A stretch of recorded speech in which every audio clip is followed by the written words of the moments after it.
C'est une histoire assez complexe à résumer, mais je vais tenter de le faire néanmoins. Donc c'est un complot politique qui se déroule dans plusieurs points qui se déroule dans plusieurs points du globe. Et c'est un complot qui prend place autour d'une jeune femme qui est la cible de plusieurs groupes privés et plusieurs organisations d'État, et qui est protégée par un homme au cœur d'une jungle. Et voilà, je ne vais pas en dire plus, parce que c'est quand même une histoire qui fonctionne beaucoup sur le suspense. Bonjour à tous les deux. Bonjour. Alors, pour commencer, je vais vous poser une question assez simple, parce que l'histoire, je la connais, moi, je la sais passionnante. C'est quelle est l'origine de ce projet? Comment est venu ce projet? Alors, c'est à toi, Doug. Eh bien, ce qui s'est passé, c'est que Jean-Patrick Manchette, qui était mon père, est décédé en 1995 en laissant un roman inachevé, qui était donc La Princesse du Sang. Le manuscrit était complété à peu près à moitié. Ça correspond en gros à ce qu'il y a dans cet album. Et la suite de l'histoire était seulement esquissée dans des notes de travail, des tentatives de brouillon de quelques fragments, et puis une sorte de ligne directrice pour ce qu'aurait été la suite et la fin de l'histoire. Donc ce qui était intéressant comme travail d'adaptation en graphique à la bande dessinée, c'était d'avoir ce champ de possibilités ouvert qui nous permettait d'avoir la force de l'univers de Manchette et de sa narration, de son style d'écriture, tout en étant à la fois un livre différent des autres romans de Manchette, puisque celui-ci n'est pas un roman noir, mais plutôt un roman d'aventure historique avec de l'espionnage, des choses comme ça, et puis d'emmener ça vers vraiment la narration graphique pure, quoi. Alors, justement, moi j'ai une question pour vous, Max. Alors, c'est un album qui est très intéressant du point de vue du dessin, déjà parce que c'est une approche esthétique de l'univers de Jean-Patrick Manchette, et ce n'est pas la première, mais c'est aussi, dans le cadre de votre propre parcours personnel, un tournant esthétique assez important. Est-ce que vous pouvez nous parler de votre approche graphique pour ce livre-là? Alors, disons que j'ai toujours procédé dans mon registre graphique d'une manière très, je dirais, j'allais dire spontanée, c'est pas vraiment le mot, parce qu'en fait, je me triture vraiment l'esprit avant de démarrer chaque album. Simplement, au bout du compte, lorsque je démarre vraiment sur mon dessin, en principe, je fais toujours en sorte de laisser parler mon instinct, quoi. Voilà. Finalement, je fais comme tout le monde certainement. Je passe beaucoup de temps à me poser des questions, des réponses, à voir les choses en long et en large sur le comment faire. Et à l'arrivée, je fais comme je peux, c'est-à-dire instinctivement. Voilà. Donc, lorsqu'il y a un changement, lorsqu'un changement intervient graphiquement dans mon travail, c'est pratiquement, je ne dirais pas que c'est involontaire, non, bien sûr.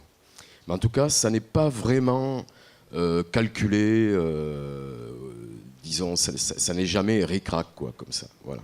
Je me laisse happer par un récit, par une histoire, par les personnages surtout, par les atmosphères, les ambiances. Et c'est de là que va découler mon style graphique. Presque d'une manière imperceptible, je dirais, quoi. Alors, une question pour tous les deux. Moi, vraiment, la qualité vraiment de cet ouvrage-là, qui pour moi s'exprime vraiment, c'est la complexité, à la fois dans le dessin et dans l'histoire narrative. On a vraiment l'impression qu'on est dans une toile d'araignée. Et c'est vrai qu'on prend conscience quand on lit la bande dessinée que ce genre de récit est quand même très difficile à installer dans cette forme-là.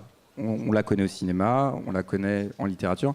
En bande dessinée, c'est un vrai challenge. Comment vous y êtes pris pour réussir à garder cette limpidité et en même temps ce réseau d'intrigues tressées, une grande complexité? L'origine de ce projet, c'est une adaptation que j'avais écrite pour le cinéma de ce roman, où j'avais donc poussé l'histoire jusqu'au bout et où j'essayais d'évider les chevaux jusqu'à son terme. Donc la construction était narrativement préparée pour le cinéma, donc avec un découpage cinématographique, des choses comme ça, ce qui est je pense un bon soutien pour le passage à la bande dessinée. Ensuite, nous avons avec Max effectué des réglages de tir, des changements qui étaient destinés à rendre l'objet complètement graphique sous cette forme dessinée-là.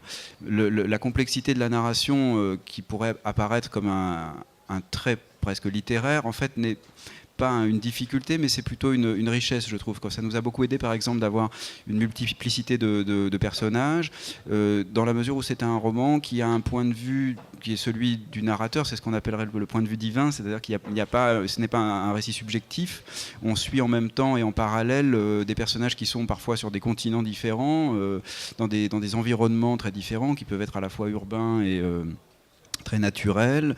Chacun a un peu son propre agenda, veut faire les actions qu'il commet pour des raisons qui lui sont propres. Et finalement, là où l'aspect toile d'araignée nous a bien aidé, c'est que ça donne aussi une variété dans la lecture, c'est-à-dire qu'on change régulièrement et fréquemment d'ambiance, de décor, de lieu, d'atmosphère, de couleur. Et Max a formidablement bien rendu ça d'ailleurs. Donc je trouve qu'on passe vraiment très bien d'un climat à un autre et d'un lieu à un autre avec les différents personnages. D'une certaine manière, la narration, l'écriture de Manchette est extrêmement précise. Ceux qui ont lu ses romans savent qu'il est très soucieux d'avoir une exactitude presque maniaque dans la description de chaque objet, de chaque décor, de chaque accessoire, puisque tout dans sa méthode narrative, c'est le behaviorisme, le style comportementaliste qu'utilise aussi Dashiell Hammett, ne retranscrit que ce que font les personnages, c'est-à-dire ce qu'on pourrait voir. On n'est jamais dans leur tête, on est simplement dans le témoin de leurs actions, de leur comportement et de ce qu'ils font. Donc nous, on a utilisé des fragments narratifs et littéraires du roman pour en extraire certains détails comme ça qui sont cités et de manière à les recréer simplement visuellement. C'est-à-dire que quand on dit tel personnage, quand on dit dans le roman tel personnage a telle arme, nous on est allé chercher exactement l'arme qui était décrite et de même quand on a ajouté des détails, on a essayé d'être aussi factuel et précis que l'était Manchette dans son texte. Alors justement, comment ça va se passer désormais pour le volume 2 ? Comment vous travaillez désormais ? Parce que vous avez beaucoup moins de matériel. Quels sont les challenges, les questions, les doutes que l'on se pose pour poursuivre ? Il y a un très très long passage basé uniquement sur l'action, où effectivement pour un dessinateur, dessiner la forêt, la Sierra Maestra pendant 20-30 pages, c'est vrai que c'est une petite épreuve, mais finalement ça correspond bien à ce que sont en train de vivre les personnages. Donc le dessinateur passe par une épreuve en même temps que ses personnages, et je dirais que d'une certaine manière ça facilite le travail, quoi. Voilà. De se sentir vraiment un peu gêné aux entournures, comment on va pouvoir dessiner ce quotidien dans la forêt, très sauvage, avec très peu d'éléments finalement. Il faut se surprendre, quoi. Il faut arriver à se surprendre tous les jours devant sa table, à se remettre dans ces conditions de frugalité. Et voilà, on espère y arriver. Oui, on a essayé, je pense, de travailler avec une certaine humilité, c'est-à-dire de se mettre vraiment en deçà, non pas de se mettre en avant, mais de se mettre au service du texte et au service de l'histoire.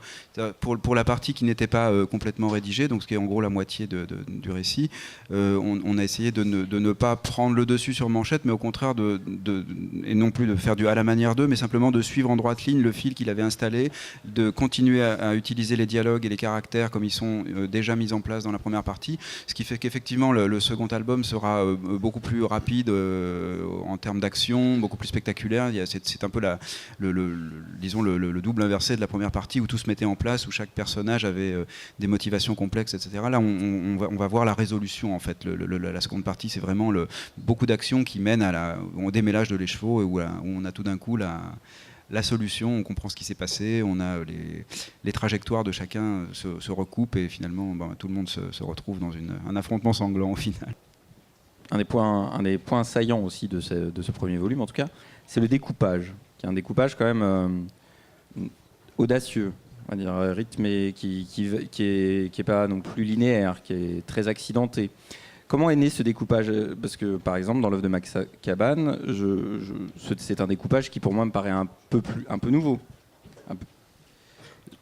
Oui, si on peut dire, enfin, nouveau, pas dans le sens global, finalement, parce que, par exemple, dans le cinéma, Robert Altman a fait du cinéma, notamment dans un de ses premiers films qui traitait de ce principe technique, qui s'appelait Fragments en français. Je ne me rappelle plus de Shortcuts. Voilà, où il utilisait ce système d'un semblant d'éparpillement des scènes. Voilà, où on voyait pendant plus des trois quarts de son film des gens qui a priori n'avaient rien à voir les uns avec les autres, et au finalement, en définitive, dans le dénouement, on se rendait compte que la vie des uns croisait à un moment donné la vie des autres, quoi. Voilà. Donc c'est pas un principe nouveau quand même, ça. Non, non, non, non.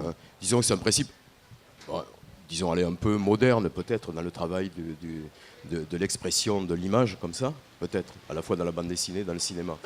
Donc là finalement, moi je n'ai fait que suivre le découpage de Doug, le prédécoupage de Doug, qui était déjà fait au cordeau comme ça, dans ce sens-là. Donc en fait, je n'ai pas eu beaucoup d'efforts à faire. Il me suffisait de suivre le père et le fils, quoi. Voilà. Bon, j'avais en tête vraiment la mise en image sous forme cinématographique de l'histoire, et donc c'est vrai que le scénario était écrit sous forme de plan avec effectivement un découpage assez précis, bon, des cadrages, des choses comme ça, bon, ce qui est aussi un soutien au dessinateur. Et puis il y avait également ces références qu'il y a toujours dans les romans de Manchette à l'univers cinématographique, c'est-à-dire que c'est comme c'était un très grand cinéphile, disons qu'il y a fatalement des références qui naissent de la lecture de ces romans, qui évoquent des images de films très souvent. Donc les personnages d'ailleurs sont parfois décrits, on dit dans les romans de Manchette, on dit tel personnage ressemble à tel acteur, on dit il ressemblait à Robert Ryan ou à tel autre acteur. Bon, c'est aussi une manière de conjurer des images, de faire venir comme ça des images. Donc on a utilisé ce système-là. Et puis, bah oui, l'histoire, c'est quand même une sorte de grand film hollywoodien des années 50, hein, avec cette peut-être modernité de la multiplicité des points de vue, mais elle est aussi utilisée de manière à rendre, je pense, assez vivante la complexité de la situation géopolitique au moment précis où ça se passe, puisque cette histoire se passe en 1956, majoritairement, au moment de la première tentative de coup d'État de Castro à Cuba. Et comme on est sur un peu tous les points du globe en même temps, on se rend compte par les points de vue croisés des personnages qu'il se passe des choses en même temps partout dans le monde qui vont finalement dans le même sens. C'est-à-dire qu'il y a des soulèvements révolutionnaires un peu partout qui vont tous être écrasés peu après.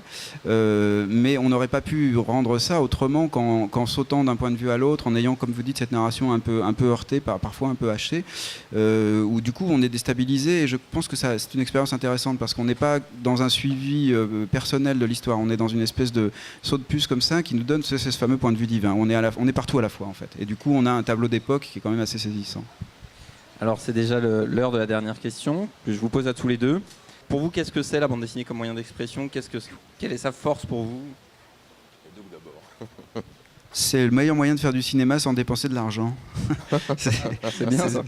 C'est-à-dire qu'on peut tous se permettre, si on a envie de faire une charge de cavalerie face à 10 000 Indiens, ça coûte pas plus cher que de dessiner un type tout seul dans une pièce. Et donc on peut se permettre toutes les excentricités, toutes les aventures deviennent possibles. Et du coup, ce truc était infaisable sous forme de film, en tout cas dans le système de production français. Il est devenu une sorte de film en bande dessinée, et c'est une pure bande dessinée en même temps, parce que ça aurait été très différent sous une forme cinématographique. Donc moi je pense que la BD, c'est un moyen d'expression absolument magnifique, quoi. Et moi, je dirais tout simplement que le dessin, je suis né pratiquement avec ça, parce que j'ai vécu dans une famille où tout le monde dessinait. Donc pour moi, dessiner, c'est quelque chose de naturel, de spontané. Ça fait partie de ma vie depuis toujours. Donc je ne pouvais pas faire autrement que de devenir dessinateur, en tout cas artiste graphiste, quoi, au moins, au minimum. Et ensuite, j'adore le texte, l'écriture. Voilà. Dans la bande dessinée, il y a ces deux éléments. C'est parfait. Donc c'est un mode de vie en fait pour toi. C'est un mode de vie, c'est un langage. Merci beaucoup à tous les deux. Alors je rappelle que le livre dont nous parlions est La Princesse de Sang, qui est une adaptation de Manchette réalisée par Doug Hedline et Max Cabane et qui est en compétition pour le meilleur livre de l'année au Festival d'Angoulême de 2010. Merci à vous deux.